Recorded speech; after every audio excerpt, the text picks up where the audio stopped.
AI की बात हो रही है, एमएल की बात हो रही है, आईओटी की बात हो रही है। सर इनके बारे में थोड़ा बताइए। ये सब चीजें डाटा के आसपास घूम चैट जीपीटी की भी बहुत ज्यादा बात हो रही है। एआई आपको रीड कर रहा है, आपको भी नहीं पता आज के डेट में एआई के पास की कितनी इंफॉर्मेशन है। नमस्कार दोस्तों, आप सभी देख रहे हैं क्लिक इंडिया। आज मैं आपके सामने बेहद ही खास टॉपिक लेकर आया हूँ। मैं लेकर आया हूँ एआई, एमएल और आईओटी। इसकी चर्चा आजकल सोशल मीडिया पर हर जगह बहुत हो रही है।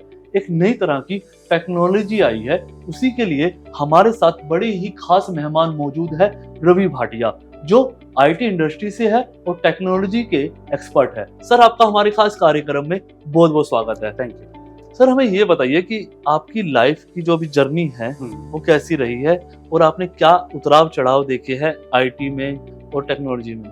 मैंने एक्चुअली अपनी जर्नी स्टार्ट की थी 2009 में, तो उस टाइम की इंडस्ट्री और आज की इंडस्ट्री बहुत अलग है। एंड मैं आपको बहुत सिंपल वर्ड्स में बोलूँ, उस टाइम हमसे सॉफ्टवेयर डेवलपमेंट की बात करते थे जिसके अंदर आती थी वेब एप्लीकेशन और टेस्टिंग की बात हो जाती थी और ये डिप्लॉय करना सर्विस। लेकिन अब की इंडस्ट्री बिल्कुल अलग हो चुकी है।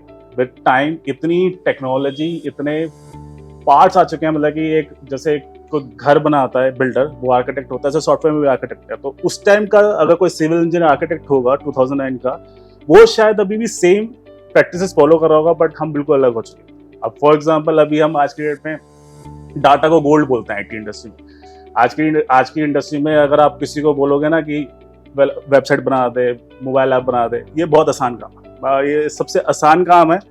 और लेकिन जिसके पास डाटा है वो एक गोल्ड है एंड इट्स प्योर थिंग आज की डेट में। तो ये सबसे बड़ा चेंज मैंने देखा है और अभी बहुत तेजी से इंडस्ट्री चेंज हो रही है। तो ये एक बहुत बड़ा मैंने देखा, बहुत रैपिड चेंज हो रहा है। बिल्कुल सर, एआई की बात हो रही है बहुत ज्यादा, एमएल की बात हो रही है, आईओटी की बात हो रही है। सर इनके बारे में थोड़ा बताइए कि और ये कैसे दुनिया को बदल रहे हैं, क्या है इनकी खासियत। तो जैसे मैंने भी एक पॉइंट बोला था, डाटा इज गोल्ड, तो ये सब चीजें डाटा के आसपास घूम रही है। तो पहले मैं आपको थोड़ा सा आईओटी के बारे में बताता हूँ। IoT it's internet of things, मतलब कि इस कमरे में इस जो भी चीज है अगर वो इंटरनेट से कनेक्ट हो जाती है, वो एक कॉन्सेप्ट है इंटरनेट ऑफ थिंग्स। अब यहाँ से एक्चुअली क्या है, मतलब कि मेरे को क्यों किसी चीज से को इंटरनेट से कनेक्ट करना है। जब आपने पहली बार कभी फोन यूज किया होगा तब ब्लूटूथ था, वो भी एक कनेक्टिविटी देता था। तो ये इंटरनेट कनेक्टिविटी, तो हम बेसिकली क्या करते हैं, किसी भी डिवाइस को कनेक्ट करते हैं इंटरनेट से, सो दैट हम उससे इंसाइट ले सकें। फॉर एग्जांपल यहाँ पे कैमरामैन, यहाँ पे 5 कैमरा वाले हैं। कैमरे का रोल सिर्फ इतना है, क्लिक करना।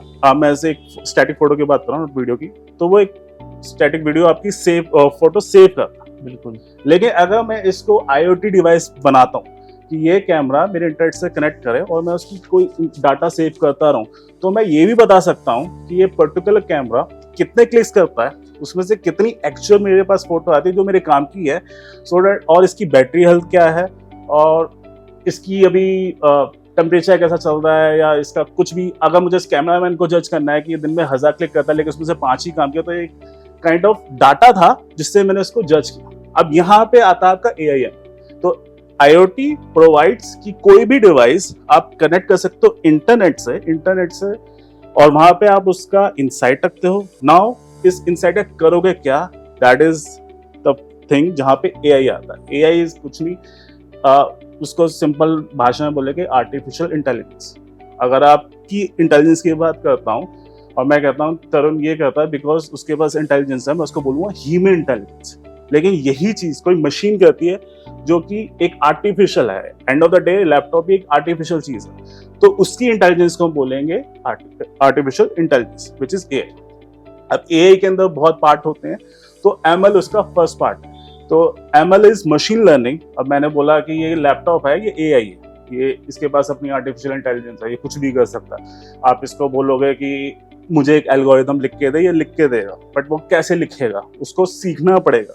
उस चीज को हम बोलते हैं मशीन लर्निंग, की हम एक मशीन को सिखा रहे हैं। और मशीन लर्निंग में सिर्फ प्योर इनपुट डाटा होता है, एक डाटा जाता है, आप एज अ डेवलपर या एआई इंजीनियर आप उसके ऊपर कुछ एल्गोरिथम लिखते हो और वो एक सेट ऑफ प्रेडिक्टिव मॉडल बन जाता है। फॉर एग्जांपल इस सोसाइटी में 10 प्लॉट है और हर प्लॉट का साइज अलग है। आप उसकी इंफॉर्मेशन मशीन को देते हो और एक AI इंजीनियर उस पे एल्गोरिदम लिखता है।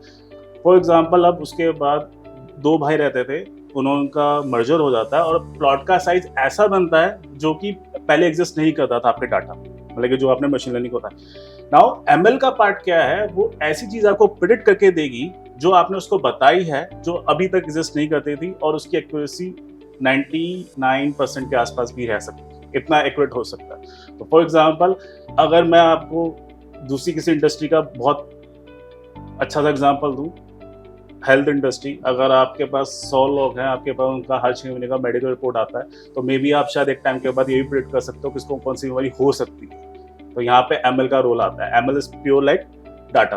तो ये है AI, आर्टिफिशियल इंटेलिजेंस, जो कि इंटेलिजेंस रखता है।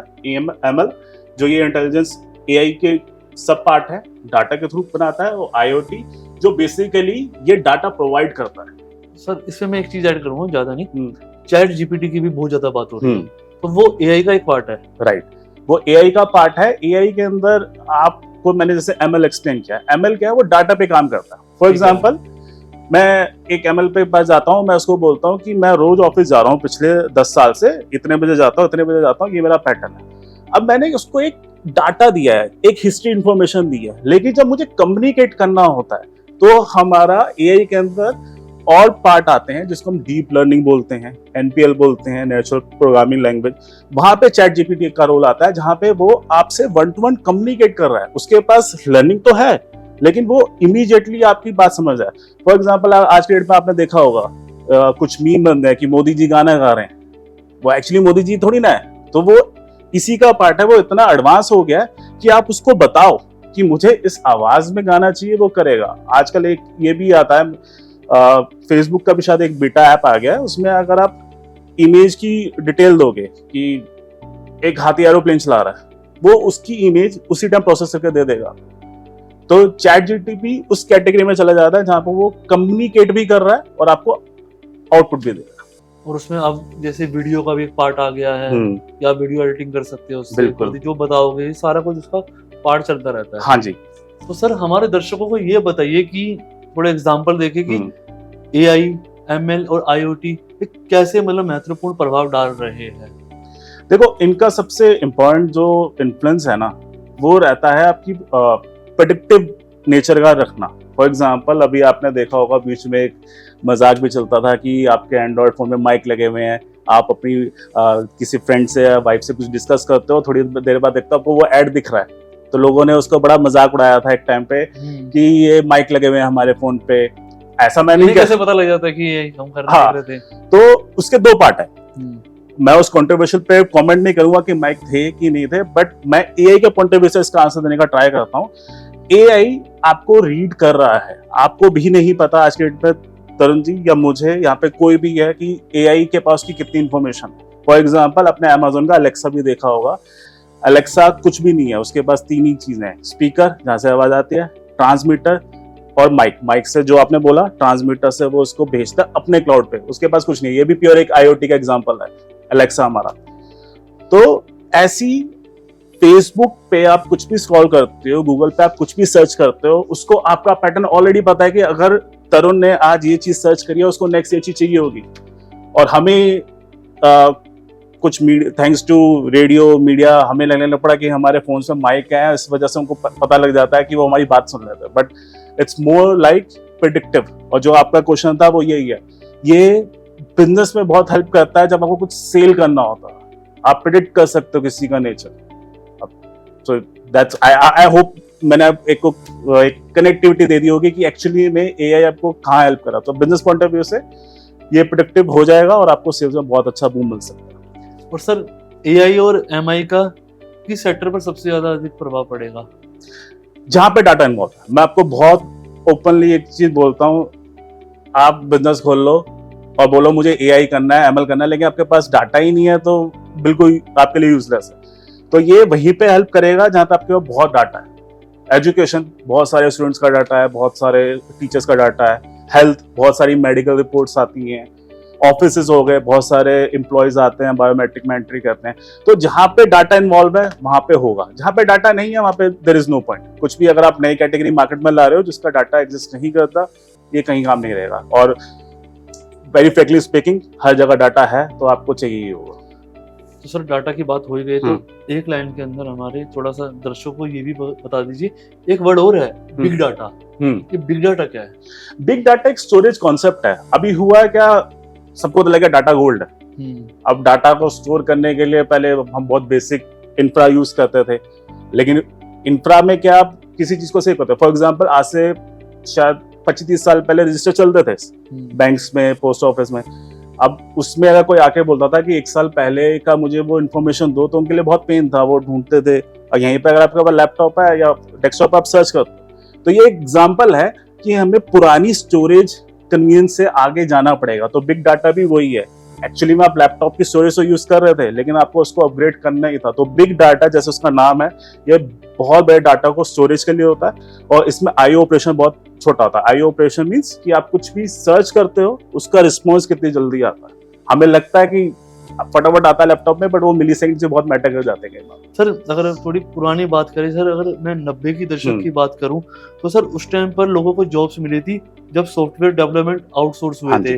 और 2010-9 की जैसे जब आपने ज्वाइन किया होगा आईटी सेक्टर के अंदर, तो सर उस टाइम पे डेटा माइनिंग हुआ था। तो सर आपको क्या लगता है कि आजकल क्या हो रहा है इस दुनिया में?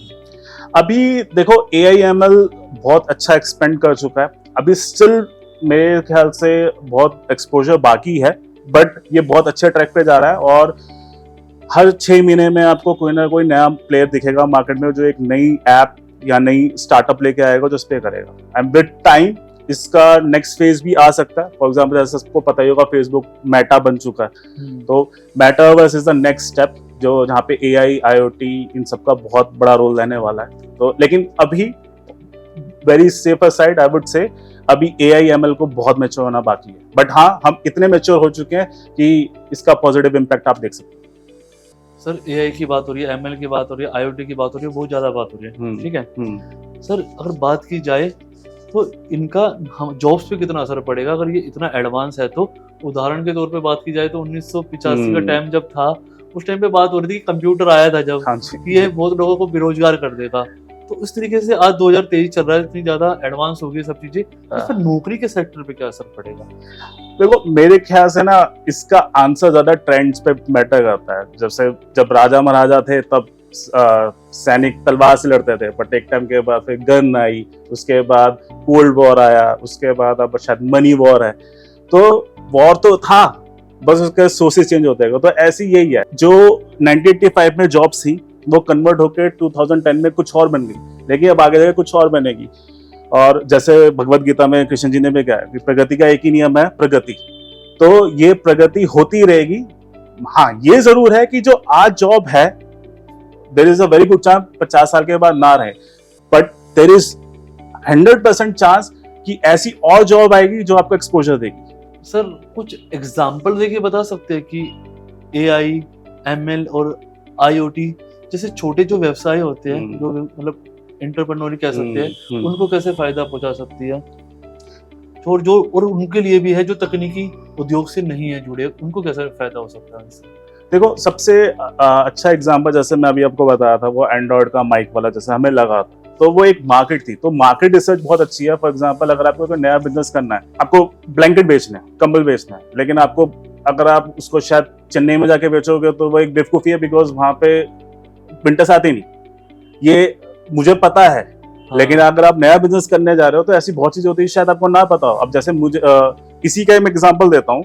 अगर आप मेरे ख्याल से ऐसे लोगों से पूछोगे जो बैंगलोर में नहीं रहे, तो वो कहेंगे बैंगलोर में नहीं बिकेगा। लेकिन अगर आप मार्केट रिसर्च के पॉइंट ऑफ व्यू से जाओगे, जहाँ पे AI/ML हेल्प करता है, आपको रिसर्च करके देता है, तो वहां पे आपको पता चलेगा एक बैंगलोर ही ऐसी सिटी है शायद इंडिया के अंदर जहाँ पे ब्लैंकेट ऑलमोस्ट 12 महीने बिक जाते हैं। तो एक मेरा पॉइंट ये है कि आप एंटरप्रेन्योर बनते हो, आपको मार्केट रिसर्च चाहिए। और मैं इसको और छोटे लेवल पे ले जाता हूँ। एक बेकरी वाला है, वो केक की शॉप खोलता है, और लकीली फॉर एग्जांपल वो एक अच्छा एरिया कवर कर लेता है। अब उसको डिस्प्ले के लिए भी कुछ केक रखने होते हैं, उसको रॉ मटेरियल भी रखना होता है। अब अगर उसको पहले से ही पता हो किस मंथ बर्थडे ज्यादा आएंगे, तो वो उस रॉ मटेरियल को स्टॉक कर सकता है। लेकिन अब उसको पता है कि नेक्स्ट एक मंथ में आएगा नहीं, तो वो नहीं रखेगा। तो उसके लिए रॉ मटेरियल को सेव करना, उसको यूटिलाइज करना बहुत बड़ा हेल्प है। तो लॉजिस्टिक में बहुत बड़ा हेल्प हो जाएगा। तो यहाँ पे बहुत AI ML हेल्प कर सकता है, और यहाँ पे भी छोटी एजेंसीज को भी बहुत हेल्प मिल जाएगी। जैसे कोई मार्केटिंग एजेंसी है, उनके पास बहुत डाटा आएगा, वो 2-3 साल से कर रहे हैं, तो वो ऐसी इंफॉर्मेशन सेल भी कर सकते हैं और छोटे लोगों को फायदा भी रहेगा।